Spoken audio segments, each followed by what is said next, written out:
2-3 petits gestes très simples pour vérifier avant et après le travail que mon cheval n'a pas de problème de dos, de tension, de douleur. Le but n'étant pas de remplacer l'ostéo, simplement de prévenir et de détecter à quel moment je vais avoir besoin qu'il intervienne.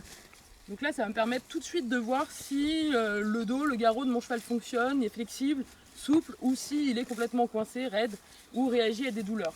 Donc la première chose, ça va être avec 2 doigts par exemple, de passer le long de la colonne. En fonction des chevaux et de leur sensibilité, il va falloir appuyer plus ou moins fortement.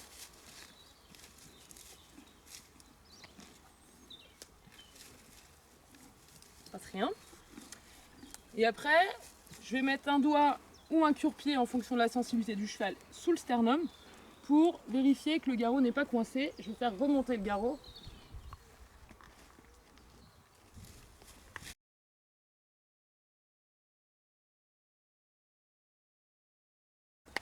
Ah, il est grave. Le troisième geste, je vais vérifier que mon cheval monte correctement son dos. S'il fuit, s'il se creuse, ça peut être le signe d'une douleur, d'un blocage.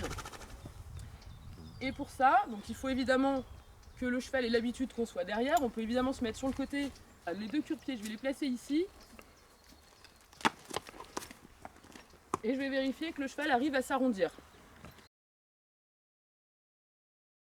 Pour la démo, je suis allée un peu fort avec le cure-pied pour avoir quelque chose de visible à la caméra. C'est pas la peine d'aller aussi fort avec le cure-pied évidemment, c'est pas forcément agréable pour le cheval et c'est pareil, ça peut le surprendre. Si vous le faites avant, après le travail, vous allez tout de suite détecter s'il y a eu un souci pendant votre promenade, la selle, votre position, et que c'est des petits gestes simples à faire au pansage pour vérifier que le dos du cheval fonctionne normalement.